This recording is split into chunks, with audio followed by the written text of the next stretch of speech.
नमस्कार, मैं हूं सुरेश चौहान के और आप देख रहे हैं बिंदास बोल। बिंदास में हम आपके सामने मुद्दा लेकर आए हैं देश के नए प्रधानमंत्री और खास करके सारे इस देश के अब तक के इतिहास में एक ऐसे प्रधानमंत्री जो आम आदमी से आए हैं, आम आदमी नाम से आए हैं, आम आदमी जीवन से आए हैं और आम आदमी के मन में क्या है ये दिखाते हैं।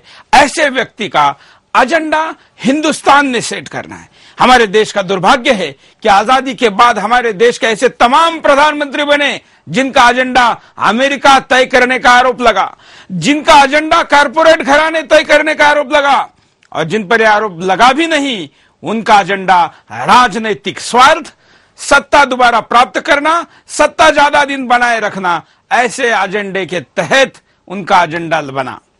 फिर वीपी सिंह हो जो कि राजीव गांधी के खिलाफ एक बड़े जन सैलाब के रूप में उभरे थे, लेकिन उन्होंने भी मंडल कमंडल की लड़ाई लगा दी और अपना राजनीतिक एजेंडा सेट करने का प्रयास किया। नरेंद्र मोदी पहले ऐसे व्यक्ति है जो हिंदुस्तान को अपना एजेंडा पूछ रहे हैं और लोगों के एजेंडा के आधार पर इस हिंदुस्तान के सपनों को बनाएंगे, सपने के हिंदुस्तान को भी बनाएंगे। हमारे अपने सपने इस देश के सर्वोच्च नेता के सपने होंगे। सबके सपने एक साथ होंगे तो सबके प्रयास एक साथ होंगे, सबके प्रयास एक साथ होंगे तो उसका फलीभूत भी एक साथ होगा। और इसलिए सुदर्शन टीवी अभियान शुरू कर रहा है कि मोदी का एजेंडा क्या हो। आज हम इसको बिंदास में लेकर आ रहे हैं। आने वाले दिनों में हम दिल्ली में बड़ा कॉन्क्लेव करेंगे जिसमें दुनिया भर के विद्वान लोगों को, खास करके भारतीय दृष्टिकोण से यहाँ की समस्या को देखने वाले लोगों का बड़ा कॉन्क्लेव करेंगे जिसमें उनकी राय लेंगे। उसमें हम मोदी को भी बुलाएंगे। सुदर्शन पर आने वाले दिनों में हम कार्यक्रम करेंगे कि समाज के विभिन्न घटकों का, विभिन्न वर्गों का और देश को जोड़े रखने वाले, आगे बढ़ाने वाले मुद्दों का एजेंडा क्या हो। उसमें उस मंत्री को भी बुलाएंगे, जनता को बुलाएंगे, आपको फोन पर हमेशा की तरह उपलब्ध रखाएंगे। लेकिन आज के बिंदास में हम आपको पूछ रहे हैं कि मोदी का एजेंडा क्या हो। कॉल करके, वॉइस कॉल करके, जो स्क्रीन पर नंबर चल रहे उस पे या स्काइप आईडी पर वीडियो कॉल करके आप अपनी बात को रख सकते हैं। अगर आप वीडियो कॉल, वॉइस कॉल नहीं कर पा रहे तो हमारे फेसबुक sudarshannews.com पर जाके भी आप अपनी बात को कह सकते हैं और आपकी प्रतिक्रिया हम यहाँ पर स्क्रीन पर दिखाएंगे। आइए आपकी प्रतिक्रिया लेने के पहले डिटेल में मुद्दे पर नजर डालते हैं। अच्छे दिन आने वाले हैं, अच्छे दिन आने वाले हैं।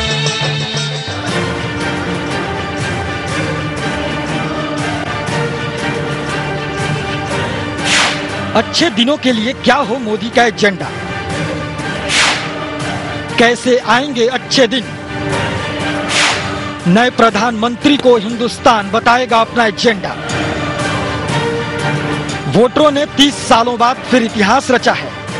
1984 के बाद पहली बार किसी पार्टी को पूर्ण बहुमत मिला है, लेकिन पूर्ण बहुमत के साथ सरकार बनाने जा रहे नरेंद्र मोदी का एजेंडा क्या होगा। पूर्ण बहुमत देने के पीछे लोगों का एक सपना जुड़ा है, इस देश को समृद्ध बनाने का, 2 वक्त की रोटी का, अच्छी नौकरी का। महंगाई, करप्शन और तरक्की भी पिछले 10 सालों से लोगों को परेशान कर रही है। वोटरों ने नरेंद्र मोदी को प्रधानमंत्री बनाने पर मुहर लगा दी। बीजेपी अकेले अपने दम पर 272 का जादुई आंकड़ा पार कर लिया। आखिर मोदी ने कौन सा जादू कर दिया कि कन्याकुमारी से कश्मीर तक बीजेपी ने केसरिया लहराने में जबरदस्त सफलता हासिल कर ली। दरअसल पूरा देश इस वक्त महंगाई से परेशान है। मनमोहन की लोकप्रियता घटने की भी यही सबसे बड़ी वजह रही। हर चीज के दाम आसमान छू रहे हैं। खुद आरबीआई के गवर्नर रघुराम राजन ने नई सरकार के सामने महंगाई को अहम चुनौती माना था। मोदी सरकार के शासन में आने के बाद खराब मौसम की मार पड़ेगी। अगर मॉनसून का मिजाज बिगड़ता है तो नई सरकार के लिए सबसे बड़ी चुनौती फिर से महंगाई रहने वाली है। चुनावी महासमर में हर पार्टी ने भ्रष्टाचार मुक्त भारत की बात की। देश में करप्शन के खिलाफ जबरदस्त माहौल बना। करप्शन के खिलाफ मोदी सरकार क्या कदम उठाएगी। देश में राशन कार्ड बनाने से लेकर ड्राइविंग कार्ड बनाने में करप्शन से लोगों के बीच हाहाकार मचा है। लोग परेशान हैं, दुखी हैं, इनसे आजादी पाने के लिए लोग भारत की आजादी के 67 सालों बाद भी तड़प रहे हैं। लोग बेरोजगार होते चले गए। कांग्रेस सरकार ने वोटरों को रिझाने के लिए तमाम तरह की सब्सिडी की घोषणाएं कर दी, जिससे देश की दुर्गति हो गई। बर्बाद हुए इस देश को बचा पाएंगे नरेंद्र मोदी? क्या नरेंद्र मोदी के आने से आएंगे अच्छे दिन? भारत विदेश से सामान ज्यादा आयात करता है, जिस कारण मोदी सरकार पर विदेश नीति पर भी ध्यान देने की जरूरत है। भारत की जनता मोदी सरकार की तरफ टकटकी लगाए बैठी है कि मोदी सरकार की विदेश नीति कैसी होगी। भारत कच्चा तेल बाहर से मंगाता है, सोना मंगाता है, खाने का तेल और दाल बाहर से मंगाता है, और ऐसे में किसी भी सरकार के लिए इस समस्या को सुलझाना आसान नहीं है। साथ ही मोदी सरकार को विदेश में जमा काले धन पर जल्दी से जल्दी एक्शन लेना चाहिए, जिससे लगे अब अच्छे दिन आने वाला है। इतना ही नहीं, देश में कई ऐसी समस्याएं हैं जिसे लेकर लोग मोदी की तरफ टकटकी लगाए बैठे हैं। लोग सोच रहे हैं, लोग मोदी से जानना चाहते हैं, लोग सरकार बनने के बाद देखना चाहते हैं कि देश की खस्ता हाल सड़कों की हालत को सुधार करने के लिए मोदी क्या करते हैं। बंजर पड़े खेतों, विदेशी दबाव से दबे देश के लिए और भी कई ऐसी समस्याएं हैं जिस पर मोदी को डट कर काम करना है। Sudhir Kumar, special desk, Sudarshan news. अच्छे दिन आने वाले हैं, ओ अच्छे दिन आने वाले हैं। अच्छे दिन आने वाले हैं, आशा अच्छी है, ऐसा हो भी हम चाहते हैं, सब चाहते हैं, लेकिन ये आखिर कैसे आएंगे?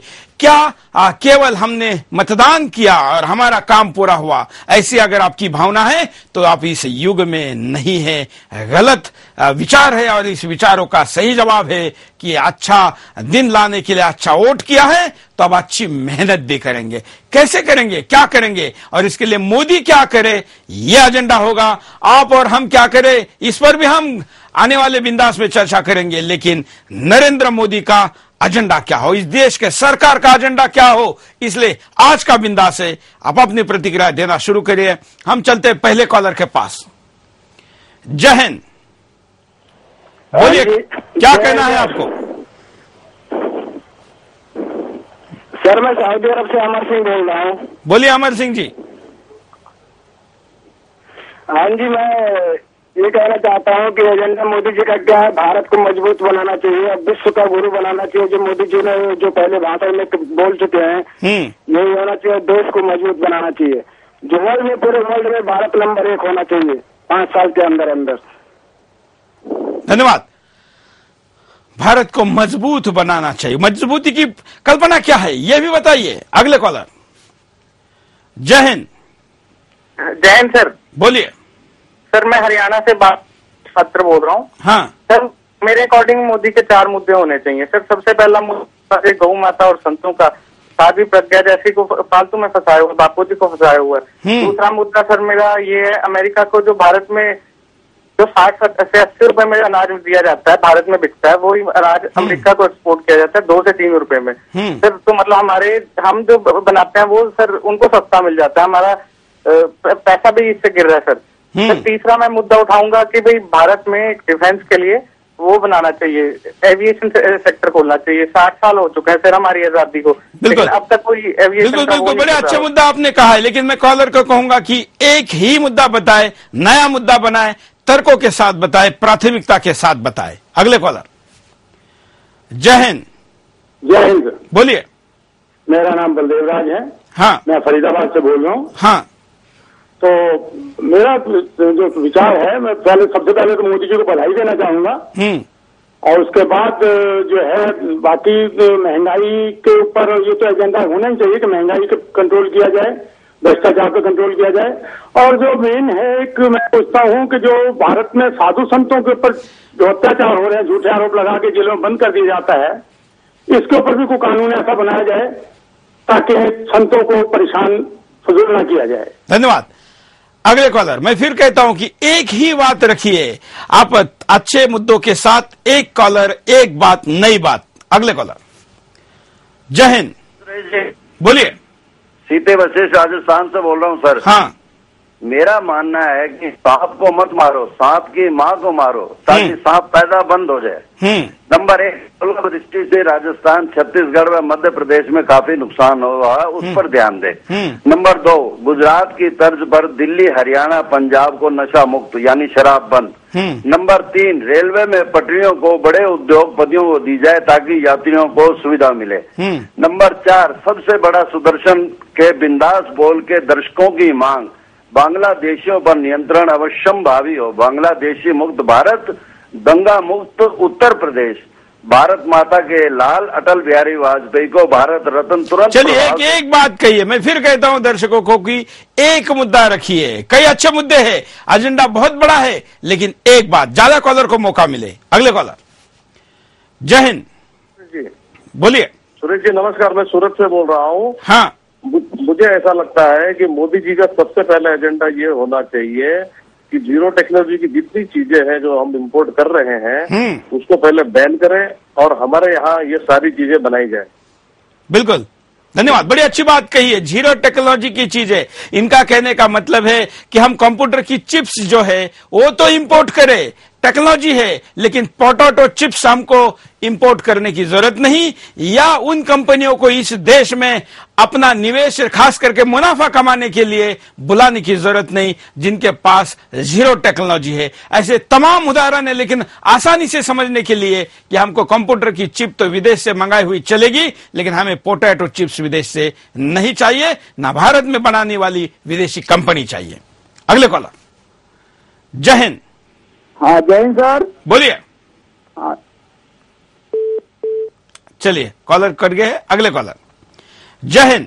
सर मैं ये बोलना चाहता हूँ कि मतलब जो ये सैनिकों को पूरी छूट देनी चाहिए कि जो सरकार के ले जा रहे हैं उनके लिए सबक देना सिखाना चाहिए मोदी जी को। धन्यवाद। जो सैनिक है इस देश का, उसके पास हिम्मत है, हौसला है, समर्पण है, शहीदी की इच्छा है, लेकिन अब तक दिल्ली इतनी कमजोर रही कि हमारे मर्द सैनिकों के लिए हमेशा ही नीचे देखने की बात आती रही, फिर उनके सर काटे जाते रहे हो या उनके ऊपर रात में कायरता की गोलाबारी पाकिस्तान की तरफ से होती रहे हो। अब दिल्ली मजबूत हो गई है तो उनका भी मान, हौसला और सम्मान बढ़ेगा, वो बढ़ने की दिशा में काम होना चाहिए। अगले कॉलर। जय हिंद। हेलो। हाँ सुरेश जी नमस्कार। हाँ सुरेश जी गुवाहाटी से नरेंद्र शर्मा बोल रहा हूँ। हाँ, पहले तो जो चाइना से सामान आता है वो सारा बंद करना पड़ेगा हिंदुस्तान को। सबसे पहले ये बंद करना पड़ेगा। दूसरे जो जितने घुसखोर ऑफिसर है कांग्रेस के टाइम के उनकी सबकी छुट्टी करनी पड़ेगी, तभी बीजेपी की सरकार टिक सकती है। इतने घुसखोर कांग्रेस ने बढ़ा दिए, एक लाइसेंस बनाने जाओ गुवाहाटी में 10-10 हजार रुपये ले लेते हैं। ये घुसखोरी खत्म नहीं होगी तब तक कुछ नहीं होगा। धन्यवाद। बांग्लादेशी घुसपैठियों का मुद्दा सुदर्शन ने विधानसभा में उठाया था, लगातार 8 दिनों तक चलाया था। हमें कितने हजार धमकियां आई, लेकिन हमने उस मुद्दे को उठाकर रखा। इस देश को पहली बार ऐसा कोई प्रधानमंत्री बना है जिसने चुनाव में राजनीतिक नफा नुकसान का हिसाब करे बगैर बांग्लादेशी मुद्दे को उठाया है। हम आने वाले दिनों में इस मुद्दे को दोबारा उठाएंगे। मोदी इसे अपने एजेंडे में भाषण में रखे थे, अब इसको क्रियान्वयन में भी रखे। अगले कॉलर। जय हिंद। सर मैं मुंबई से बोल रहा हूँ, प्रवीण। हाँ, मुझे बोलना था कि नरेंद्र मोदी को गंगा माँ का सदुपयोग करके उसके लिए बिजली और एग्रीकल्चर और टूरिज्म को बढ़ावा देना चाहिए। और मोदी जी ने 2 बहुत अच्छे काम किए हैं सर। पहली बात तो मनमोहन सिंह जो अमेरिका जाके रोते थे, आज अमेरिका वीजा के लिए मोदी के सामने गिड़गिड़ा रहा है। और करीबन 4 से 5 घंटे तक भगवान शंकर के और गंगा माँ की आरती को आज पूरे मीडिया ने दिखाया। ये फर्स्ट टाइम इन हिस्ट्री हुआ है। बिल्कुल, धन्यवाद। Thank you sir, thank you. ये मोदी का चमत्कार है। मोदी अपन क्या करवाते हैं, कैसे करवाते हैं पता नहीं चलता, लेकिन उसका परिणाम जब देखा जाता है तो लोग भौचक्के हो जाते हैं। गंगा माता की आरती, इस देश में पहला प्रधानमंत्री ऐसा जिसने शपथ लेने के पहले गंगा माता की आरती के लिए कई घंटे लिए और कई घंटों तक दुनिया भर का मीडिया वहां पर है। 500 से ज्यादा चैनलों ने उसको लाइव दिखाया। मेरे अनुमान से देश विदेश में रहने वाले 100 करोड़ लोगों तक अगर ये आरती गई होगी तो यह आरती भी पहुंची, गंगा भी पहुंची, उसका महत्व भी पहुंचा, उसका सांस्कृतिक महत्व भी पहुंचा, उसका आध्यात्मिक महत्व भी पहुंचा और हिंदुत्व भी पहुंचा, उसके साथ इन लोगों को पुण्य भी मिला गंगा आरती घर में करने का। न जाने कितने करोड़ लोग होंगे जिन्होंने केवल कभी शायद सुना होगा, लेकिन काशी की गंगा की इस आरती को नहीं किया होगा। यही चमत्कार है। आज तमाम सारे न्यूज चैनल जिनके खिलाफ मोदी बोलते और मोदी के खिलाफ वो बोलते हैं, आज धार्मिक चैनल बन गए थे। वो उनकी मजबूरी थी, क्योंकि अगर वो अपना कैमरा हटाए या टेलीकास्ट हटाए तो बाकी लोग दिखाने के लिए हमारे जैसे तैयार थे। अगले कॉलर। जय हिंद जी। सुरेश जी नमस्कार, मैं हिमांशु भार्गव बोल रहा हूं अमेरिका से। हाँ, मेरे कुछ मुद्दे हैं, थोड़ा सा समय चाहूंगा और आपका समर्थन चाहूंगा। ओबामा या अमेरिका किसी भी प्रकार से समर्थन देने के इच्छुक नहीं है, इन पर विश्वास नहीं किया जाना चाहिए। अमेरिका को अफगानिस्तान के अंदर से अपने सैनिक निकालने हैं। इंडिया को इस बात को बहुत ही अच्छी तरीके से अपने फॉरेन पॉलिसी में यूज करना चाहिए। तीसरी बात, यूएस के जितने बड़े बिजनेसमैन हैं उनको अपनी तरफ ला करके मोदी को यूज करना चाहिए, क्योंकि वही इंडिया के पक्ष में है, न कि इंडिया को झुकाना अमेरिका के लिए। तीसरी बात, वहां पे जितने ज्यूइश लॉबी हैं वही बिजनेस को संभालते हैं, वो मोदी के बड़े समर्थन में भी हैं, तो इसीलिए मोदी की पॉलिसीज में उनको बढ़ोतरी कर इंडिया के फायदे के लिए यूज किया जाना चाहिए। तीसरी बात, एंटी हिंदू और एंटी मोदी जितने नेक्सस चल रहे हैं, चाहे वो एनजीओ हो, चाहे वे चर्च हो, चाहे वे इस्लामिक ग्रुप हो, जो कि पूरे भारत को तोड़ने के लिए काम कर रहे हैं, उनको डिसमेंटल करना होगा। डॉक्टर स्वामी जैसे लोग जो कि खिलाफ लड़ाई लड़ते रहे हैं, इनको अच्छे से यूज करना होगा। हमारी संस्कृति, संस्कृत भाषा। चलिए, बड़ा लंबा एजेंडा आप बता रहे हैं, लेकिन हम और भी दर्शकों को अपना मौका देने के लिए प्लेटफॉर्म यूज करना देना चाहते हैं। बड़ी अच्छी बात, अमेरिका में बैठे ये भारतीय कह रहे थे। और मैं आपको एक बात बता दूं कि अमेरिका या दुनिया भर में फैले वो भारतीय लोग हैं जिन्होंने नरेंद्र मोदी को कल के नेता के तौर पर देखा, आज की सत्ता दी, इसलिए क्योंकि वहां बैठकर उनको लगा कि हमारा देश ऐसा क्यों नहीं हो सकता, क्यों हमें अपनी मां के गोद से दूर आना पड़ता है, और इसलिए भारत माता की गोद में दोपहर आकर जाके बैठना भी चाहते हैं। और यहां पर ऐसा माहौल, वातावरण, व्यवस्था या स्थिति भी नहीं है, इसलिए ऐसा भारत निर्माण करने के लिए मोदी को लाना है, ऐसा सोचकर वहां पर बैठे लोगों ने सबसे ज्यादा समर्थन दिया। मैं दावा करता हूं कि अब पूरे देश भर के भाजपा के कार्यकर्ताओं ने जितना काम किया होगा, उतना ही काम विदेश में बैठे एनआरआई ने किया, अनिवासी भारतीयों ने किया। वहां बैठ के लोगों ने 1-1 लाख रुपए खर्च करके इस देश में कॉल करते रहे। तमाम ऐसे लोग हैं, और इनके सपने का एजेंडा भी मोदी के एजेंडे में होना चाहिए। रुकते हैं छोटे से ब्रेक के लिए, ब्रेक के बाद दोबारा आएंगे बिंदास बोलचाल।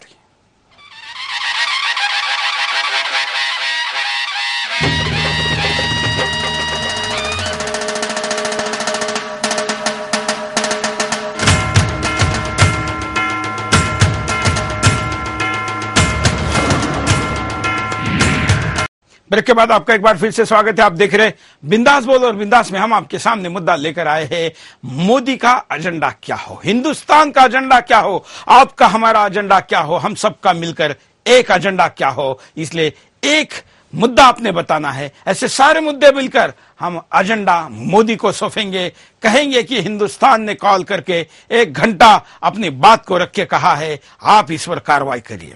कॉलर के पास चलते हैं। जय हिंद। जय हिंद। बोलिए। मैं सुनील झा बोल रहा हूँ, हाँ, मुंबई से। हाँ, एक चीज कहना चाहूंगा, जो सारे नेता अक्सर कहे हैं, जो मुझे आप मुझे वोट दो, मैं विदेश का काला धन लेके आऊंगा। मोदी जी को ये पहला एजेंडा होगा कि सबसे पहले काला धन जो विदेशों में हमारे पैसे पे विदेश राज कर रहे हैं, वो पहले भारत आ जाए, ताकि भारत में कुछ रोजगार और काम अच्छे हो। धन्यवाद। काला धन इस देश में लाना, इस पूरे चुनाव का, पिछले चुनाव में भी यह मुद्दा था और इस चुनाव में तो यह मुद्दा बहुत बड़ा था। बाबा रामदेव ने इस मुद्दे को उठाकर सरकार से दुश्मनी मोल ली, तमाम सारी चीजें की, आंदोलन किया, और इस चुनाव में यह महत्वपूर्ण मुद्दा है। अगर वो 4 लाख करोड़ से भी ज्यादा रुपया जो विदेश में हमारा फंसा पड़ा है, उसको युक्ति के साथ, शक्ति के साथ, योजना के साथ, जैसे भी चाहे अगले कुछ दिनों में इस देश में वापस लाना होगा। यह शायद मोदी के एजेंडे के टॉप 5 एजेंडे में एक होना चाहिए। अगले कॉलर। जय हिंद। बोलिए। हाँ जी, जय हिंद। क्या कहना है आपको? हाँ जी सूरज जी, नमस्कार। नमस्कार। मैं गुजरात से बोल रहा हूँ, प्रवीण पटेल। हाँ। हाँ जी, जो हमारा गुजरात का शेर अभी दिल्ली में आ गया है, तो ये पोक्सो एक्ट है, उसका पुनर्विचार करके उनको बंद करना है पहले तो। और ये साधु संतों को ऊपर जो झूठे आरोप लगाए हैं वो सब। धन्यवाद। एक रिपीट नहीं करना है मुद्दा, नया मुद्दा। अगले कॉलर। जय हिंद, बोलिए क्या कहना है आपको? हाँ जी सर, मैं सुरेश जी नमस्कार। हाँ, सबसे पहले तो आपके पूरी पार्टी को सब प्रणाम। उसके बाद अब हमारी मेन चीज है, हमारे देश के जो प्रधानमंत्री नरेंद्र मोदी जी बने हैं, उनको मैं 10 हाथ 10 पैर जोड़ के नमस्कार करता हूँ। मेरी मेन मकसद ये है कि पूरे हिंदुस्तान के जितने, जैसे नरेंद्र मोदी फुल बहुमत से आए हैं, हम लोग जिताए हैं, पूरी आस करके इनको जिताए हैं। मैं चाहता हूँ जैसे पाकिस्तान, चीन हमारे देश के आंख दिखाता, हमारे इतने बेरोजगार नौजवान लड़के घूम रहे हैं, चोरी डकैती कर रहे हैं, बहुत से ऐसे हैं कि दारू पीते हैं, चोरी करते हैं, डकैती करते हैं। हम चाहते हैं हमारे नौजवानों को ऐसी। बिल्कुल, धन्यवाद। एक मुद्दा आपका जो समझ में आया कि देश के सीमा वाले जो पड़ोसी दुश्मन जिनको कहा जाए, उनको सीधा किया जाए। इस देश में लगातार कई सालों तक ऐसा नेतृत्व रहा जिसको सत्ता पाना, उसको बनाए रखना, दोबारा लाना, इसमें ही वो इतना व्यस्त रहा कि भारत की सीमा की तरफ वो कभी ध्यान नहीं दे पाया। भारत का लाखों वर्षों का इतिहास है कि इसने अपने साम्राज्य विस्तार के लिए दुनिया के किसी भी देश पर कभी भी आक्रमण नहीं किया और अपनी 1 सेंटीमीटर की सीमा भी किसी देश में नहीं बढ़ाई, नहीं दबाई, उसके लिए कुछ भी नहीं किया। लेकिन हम भले हमारा साम्राज्य विस्तार का एजेंडा ना हो, लेकिन हमारे हिंदुस्तान के साम्राज्य को संरक्षित रखने का एजेंडा होना चाहिए। इसलिए दुबले और एकदम कमजोर जो नेतृत्व हिंदुस्तान में पिछले कई सालों से मिला, छोटे छोटे श्रीलंका, छोटे नेपाल, छोटे ऐसे देश जो हमें आंखें दिखाने लगे। पाकिस्तान तो फिर भी एक ऐसा देश है जो हमसे विभाजित होकर शत्रुता के नाते आज भी अपने आप को जीवित रखा हुआ है, उसको तो सीधा करना ही है। लेकिन सीमावर्ती जितने भाई बंद है उनको भी ठीक करने का एजेंडा मोदी के पास होना चाहिए। हालांकि मोदी के आते ही पाकिस्तान की भाषा बदल गई है और लगता है कि सार्क देशों की जो बात कभी इस देश ने की थी वो अपने आप ही ठीक होने वाली है। अगले कॉलर।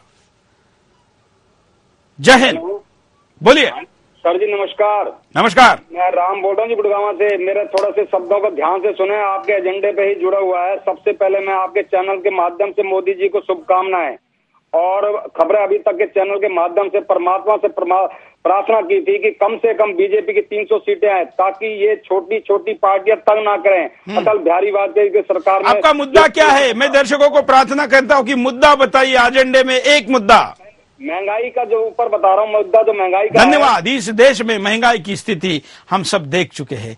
सुदर्शन एक ऐसा चैनल है जिसने महंगाई के ऊपर सबसे ज्यादा कार्यक्रम किए। इस देश के ऐसे लोगों को हमने स्टूडियो में लाया जो रिक्शा चलाते हैं। इस देश में जब 28 और 32 रुपए की थेरी आम व्यक्ति के एक दिन के जीवन व्यापन के लिए इस सरकार ने बनाई, तब सबसे ज्यादा आवाज हमने उठाया। इसलिए महंगाई इस देश की वो आवश्यकता है जो मां ने अपने बच्चे के लिए पूरी करने जैसी है, क्योंकि भरपेट खाना देना माँ बाप का काम है। और माँ बाप सरकार जब जनता कहती है तो इस देश के हर व्यक्ति को भरपेट खाना मिले, 2 समय का खाना मिले, ये सरकार का कर्तव्य है। और अगर महंगाई उसमें बाधा है तो उसको कम करना एजेंडा टॉप 5 का एक हिस्सा है।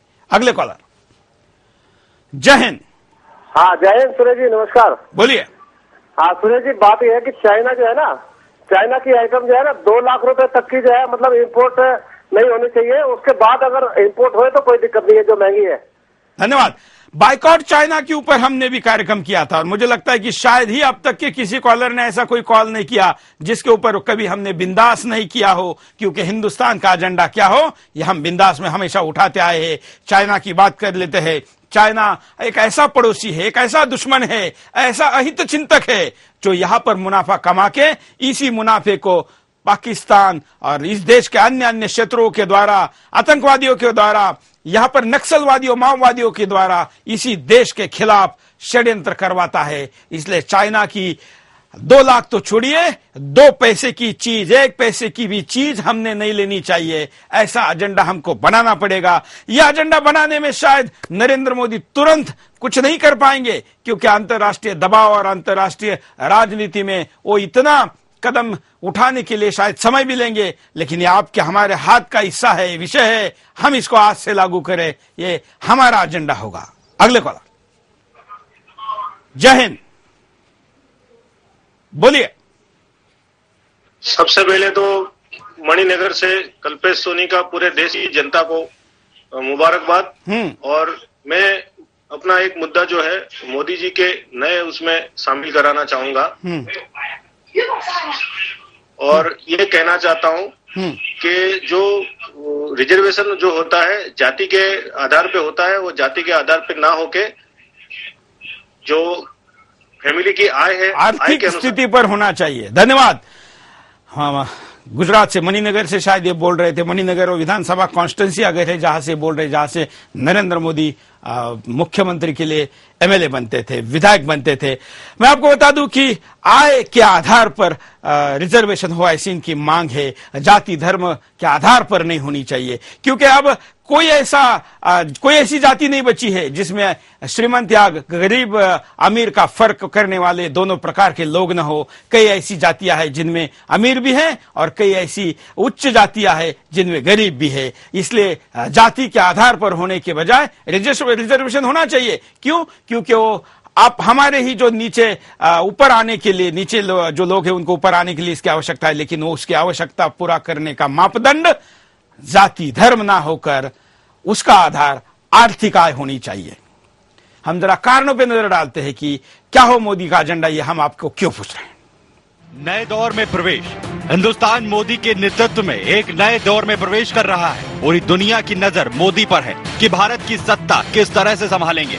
देश ने मोदी के पक्ष में प्रचंड जनमत दिया है। देश को आगे ले जाने के लिए स्पष्ट एजेंडे की दरकार तो पड़ेगी। पिछले लंबे समय से देश ढुलमुल तरीके से चल रहा था, भ्रष्टाचार और घोटालों की बाढ़ सी आ गई है। कहा जा सकता है कि पूरा देश निराशा की स्थिति में है।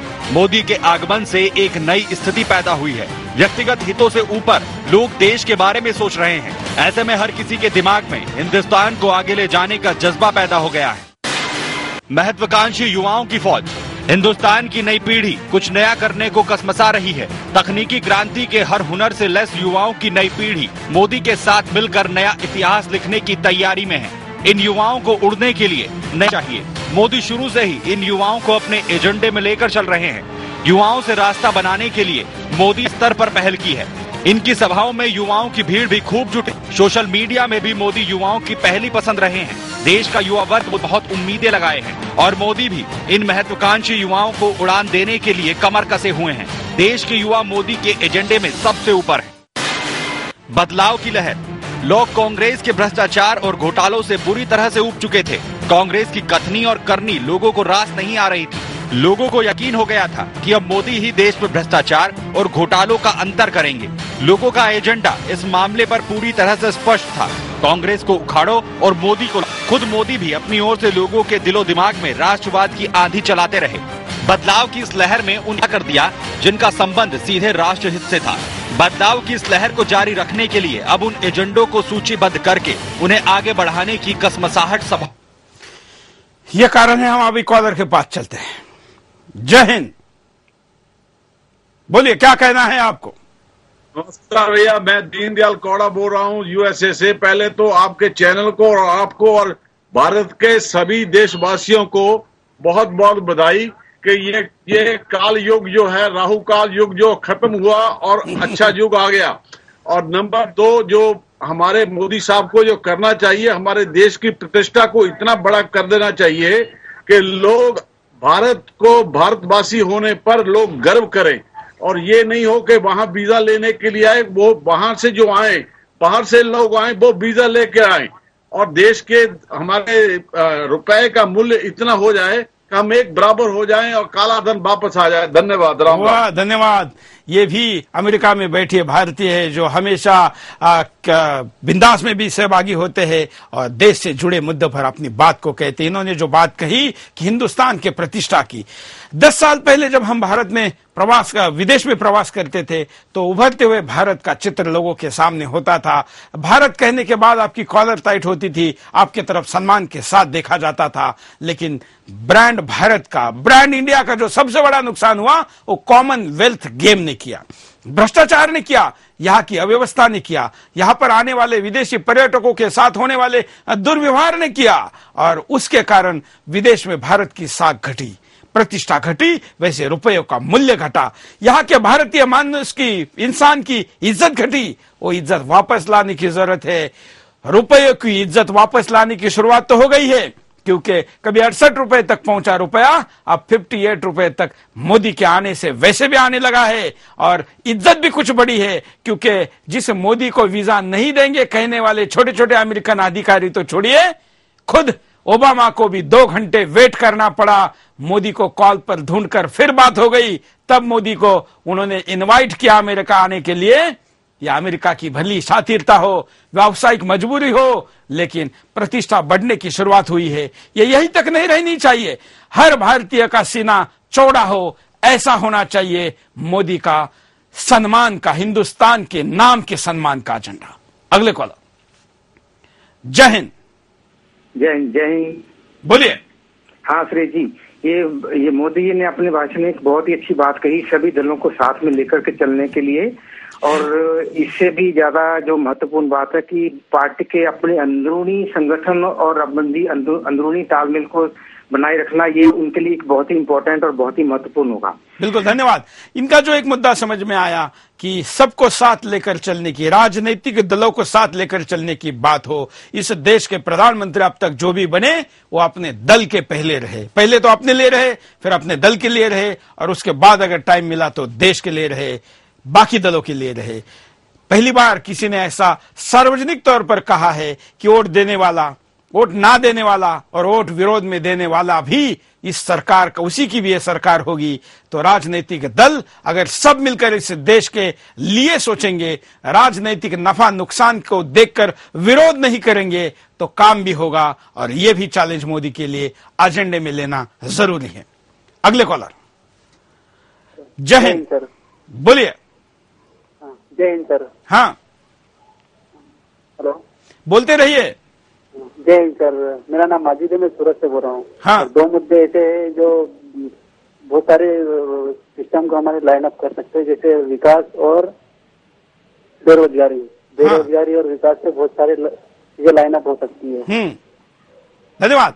बेरोजगारी इस देश का ऐसा मुद्दा है। हमारे पास सबसे बड़ी अगर कोई क्षमता है, कोई ताकत है, तो हमारे यहाँ का युवा है, हमारी लोक संख्या है। दुनिया में ऐसे कई देश है जिनके पास युवा नहीं है, उनकी आबादी बुजुर्गों की हो गई है, बूढ़ी आबादी हो गई है, बूढ़ों के देश हो गए हैं। लेकिन हिंदुस्तान 70% जवानों का देश है। ऐसे हिंदुस्तान के 70% आबादी को हाथ को अगर काम मिले, हर हाथ को काम और हर काम को हाथ, ये नीति अगर नरेंद्र मोदी आजमाए, तो इस ताकत का ऐसा सृजन होगा, ऐसा उपयोग होगा कि हमारा रुपया डॉलर से महंगा हो जाएगा। हमारे यहाँ के उत्पादों की चीजें दुनिया भर में फैलेगी। कभी यही तो हमारे यहाँ पर आने के लिए ब्रिटिशों की मजबूरी रही थी कि यहाँ की आबादी ज्यादा है, यहाँ का युवा है, वो ज्यादा सृजनशील है, ज्यादा कर्तृत्ववान है, ज्यादा काम करता है। इसलिए सुरनाम से लेकर ऑस्ट्रेलिया तक दुनिया के तमाम देशों में ब्रिटिश भारतीय लोगों को लेके गए,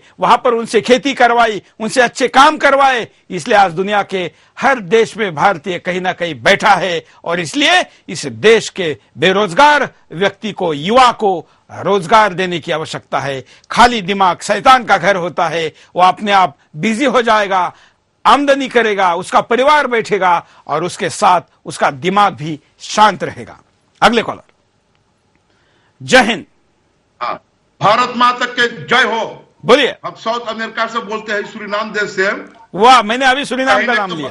कहने की बात यह है, ये अफ्रीकान है, गोवा पे जो आते हैं, ये सब कोकीन के गोली बनाए के प्लास्टिक पे खाते हैं।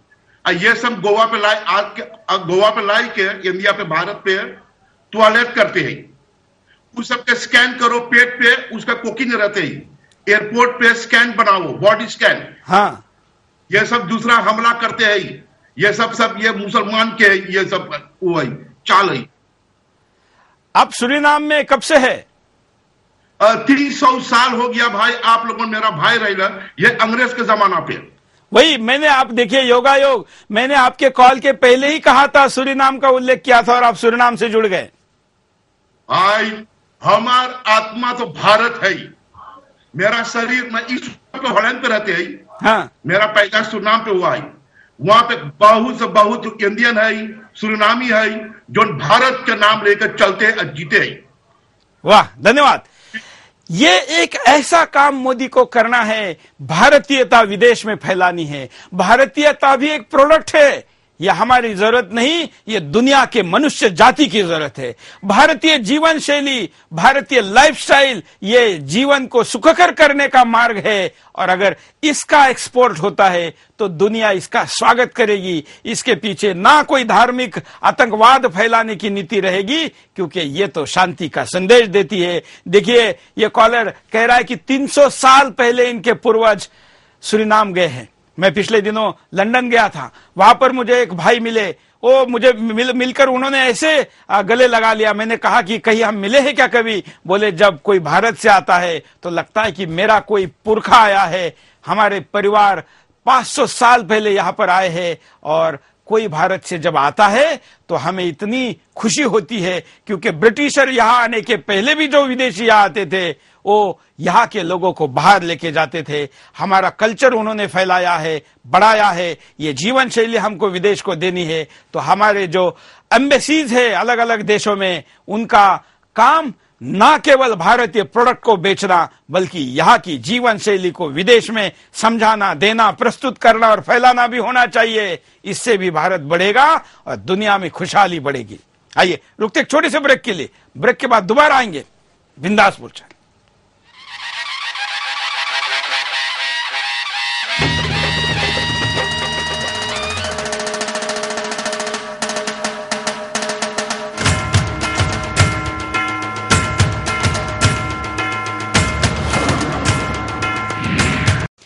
ब्रेक के बाद आपका एक बार फिर से स्वागत है। आप देख रहे हैं बिंदास बोल, और बिंदास में हमने आपके सामने हिंदुस्तान के एजेंडे की बात कही है। विभिन्न प्रकार के कॉलर विभिन्न प्रकार के मुद्दे ला रहे हैं, और आज हम बड़े ही खुशी से, बड़े ही अच्छे अच्छे तर्कों के साथ मुद्दों को बता रहे हैं। इन मुद्दों की प्रायोरिटी सेट करना ये आपका, हमारा और मोदी का काम होगा। हम मुद्दे उन तक पहुंचाएंगे, वो अपना एजेंडे में इसको समुचित स्थान देंगे, ऐसी अपेक्षा हम रखते हैं। मैं आपको बता दूं कि हमारे पास आज कई हजार कॉल लैंड हुए हैं, और कई हजार प्रतिक्रिया फेसबुक पर भी आई है। कई लाख लोग इस वक्त वेबसाइट को भी देख रहे हैं। ये सारी प्रतिक्रिया मोदी के द्वारा इस देश को जो अपेक्षा है उसका प्रतिफल है। आइए, कई कॉलर अपनी प्रतिक्रिया दे रहे हैं, उनके पास चलते हैं। जय हिंद, बोलिए क्या कहना है आपको? सूरज जी जय हिंद। हाँ, हेलो, बोलिए। हेलो, बोलिए भाई। हेलो, चलिए अगले कॉलर के पास चलते हैं। कॉलर को कहेंगे कि आपने टीवी का आवाज म्यूट रखे, और जैसे ही कॉल कनेक्ट होता है अपनी बात को कहना शुरू करें। अगले कॉलर। जय हिंद। जय हिंद सर। बोलिए। सर जी, मैं यूपी गौतम बुद्ध नगर से जांसवाना गांव से बोल रहा हूँ। हाँ। सर, मोदी सरकार के राज में, हाँ सर, मोदी सरकार के राज में यदि कोई भी मंत्री अगर घोटाला करता है तो उसे तुरंत जेल भेजा जाए और उसके आय से ज्यादा संपत्ति को जब्त कराया जाए। धन्यवाद। भ्रष्टाचार एक ऐसा मुद्दा रहा जो इस देश में सबसे ज्यादा रोष पैदा करने का उसने काम किया। ये भ्रष्टाचार ना केवल आर्थिक भ्रष्टाचार फैलाता है, बल्कि नैतिक भ्रष्टाचार भी फैलाता है, ये सांस्कृतिक भ्रष्टाचार भी फैलाता है, और वैचारिक भ्रष्टाचार भी फैलाता है। इसलिए भ्रष्टाचार के किसी भी वर्जन को हमने स्वीकार नहीं करना है, उसको नो टॉलरेंस, जीरो टॉलरेंस करना चाहिए। और मोदी की ये नीति जो गुजरात में थी वो देश में होनी चाहिए। मंत्री भ्रष्टाचार करे ही क्यों, अगर करे ना करने लायक ही बनाए जाए, और अगर करे तो उसको तुरंत एक्शन होनी चाहिए। अगले कॉलर। जय हिंद जी। जय हिंद सूरज जी। बोलिए। हाँ जी सूरज जी, मुझे ये कहना है, आज तक के कांग्रेस के राज में हिंदू धर्म पे और हिंदू संतों पे बहुत अत्याचार हुआ है। तो नरेंद्र मोदी को अच्छे दिन लाने के लिए सबसे पहले इसके ऊपर ध्यान देना चाहिए, प्रायोरिटी पे। जैसे कि हमारे हिंदू संत शिरोमणि संत श्री आश्रम जी बापू निर्दोष होकर भी जेल के अंदर है, और ये कांग्रेस की न करते और कांग्रेस की वजह से ही है। तो मोदी जी को प्रायोरिटी से इसके ऊपर ध्यान देके बापू जी को कैसे जल्द से जल्द बाहर आए, इसके ऊपर प्रायोरिटी पे काम करना चाहिए। धन्यवाद। अगले कॉलर। जय हिंद। सर ये जो है शाहरुख खान और कमाल खान ने ये कह रखा था कि जब मोदी प्रधानमंत्री बनेंगे तो वो देश छोड़कर चले जाएंगे। इनको मोदी तो शायद बाहर नहीं निकालेंगे, लेकिन आप और हम निकाल सकते हैं। इनके फिल्में देखना बंद करो, इनके फेसबुक पे डिसलाइक करो और इनको अपनी बात को कहने के लिए माफी मंगवाओ या फिर देश छोड़ने के लिए उनकी बातों को याद दिलवाओ। कमाल खान ने तो शायद देश छोड़ दिया, ऐसा ट्वीट किया है, ऐसा मैंने सुना है, लेकिन शाहरुख क्या करता है देखते हैं। नहीं तो उसके ऊपर भी एक बिंदास आने वाले दिनों में करेंगे। शाहरुख और ऐसी तमाम ये प्रवृत्तियां है, ऐसे प्रवृत्ति के खिलाफ बात होना जरूरी है। अगले कॉलर। जय हिंद। जय हिंद सर। बोलिए सर। हमारी ऋषि मुनियों की धरती है, वेदों की शिक्षा है। यहाँ पे हम स्वतंत्र भारत के स्वतंत्र प्रधानमंत्री को देखना चाहते हैं और भ्रष्टाचार को कम करें और हमारे एजुकेशन सिस्टम को डेवलप करें और पूरे विश्व में अपना एक मानचित्र जो है इंडिया का सबसे प्योरिटी पे ले आए। यही हम उम्मीद करते हैं मोदी जी से। धन्यवाद। शिक्षा, ये नया मुद्दा आपने बताया है जो अभी तक के कॉलर ने नहीं बताया। शिक्षा हमारी पहचान रही है। हमारे पास ऐसे विश्वविद्यालय थे, जब हम ऐसे किताबों में पढ़ते हैं तो पढ़ने को मिलता है साक्ष्यों के साथ कि यहाँ पर तक्षशिला, नालंदा, इन विद्यालयों में एडमिशन लेने के लिए आसपास के दूसरे राज्यों के देशों के जो राजे होते थे उनके बेटे आते थे। एडमिशन के लिए कतारें लगती थी, लंबी लाइन लगती थी। अगर ना मिलने पर उनके आंखों से जो आंसू निकलते थे, कहते हैं कि विश्वविद्यालय के द्वार पर उसका कीचड़ बनता था। कितनी संख्या और कितना दुख उन लोगों को होता होगा, ये वर्णन आज भी हमारे यहाँ उपलब्ध है। इसका मतलब हमारे यहाँ की शिक्षा कैसी थी। लेकिन शिक्षा का बाजारीकरण हुआ, हमने इसका व्यापारीकरण करने दिया। इसको व्यापार के नाते इसमें लोग उतरे और प्राइवेटाइजेशन के नाम पर शिक्षा को हमने बेच दिया। शिक्षा ये सरकार का अधिकार होना चाहिए, सरकार का कर्तव्य होना चाहिए और हर नागरिक का समान शिक्षा प्राप्त करने का समान अधिकार होना चाहिए। यहाँ पर आरोग्य, शिक्षा और धर्म ये विषय पूर्णतः समान होने चाहिए। अगले कॉलर। जय हिंद। बोलिए। जय हिंद सर। हाँ, मैं गणेश विश्वकर्मा बासी सिद्धार्थनगर से बोल रहा हूँ, विधानसभा। हेलो। हाँ बोलिए बोलिए। मुझे दो बात करनी है। पहली बात, इस देश से गौ मांस का निर्यात बंद हो जाए और आजाद देश में 15 से 18 रुपए का एक बोतल मिनरल वाटर मिलता है पूरे देश में, उसको फ्री किया जाए, फ्री ऑफ कास्ट। और जो विदेशों में पानी हिंदुस्तान से भेजा जाता है उसको कृपया करके उसको बंद किया जाए। जय हिंद सर। जय हिंद। गौ मांस की बात तो नरेंद्र मोदी ने अपने भाषणों में कई जगह कही। पिंक रेवोल्यूशन की बात जब उन्होंने कही तो कई लोगों ने कहा कि कम्युनल एजेंडा है। गाय, ये कम्युनल एजेंडा नहीं हो सकता और अगर इसको कोई कम्युनल कह के विरोध भी करे तो उसको नजरअंदाज करके इसको इंप्लीमेंट करना चाहिए। और इस देश में हम आशा करते हैं कि नरेंद्र मोदी का जो पहला एजेंडा होगा वो गौ रक्षा का होना चाहिए। अगले कॉलर। जय हिंद। जय हिंद। मैं पूना से शेषराव यादव बोल रहा हूँ। बोलिए। मुझे मोदी जी को यही कहना है, जो कांग्रेस के शासनकाल में हिंदू संतों पर बहुत अत्याचार हुआ बिल्कुल है। ये मुद्दा ले लिया है हमने। हम अगले कॉलर के पास चलते हैं। मैं कहूंगा कि हर मुद्दा हमारे लिए गंभीरता का है, लेकिन बार बार एक ही मुद्दे को उठा के हम नए मुद्दे की जगह ले रहे हैं। अगले कॉलर। जय हिंद। बोलिए। मैं दिगंबर प्रसाद मंगाई बोल रहा हूँ सर। बोलिए। इस धरा पर विकास के अलावा दूसरा कोई एजेंडा हो ही नहीं सकता। माँ के गर्भ धारण करते ही शुरू होता है, किसान के बीज बोते ही शुरू होता है। कोई भी प्राणी हो, पशु हो, पक्षी हो, पेड़ हो, पौधे हो, निरंतर कर्मानुसार चलता रहता है।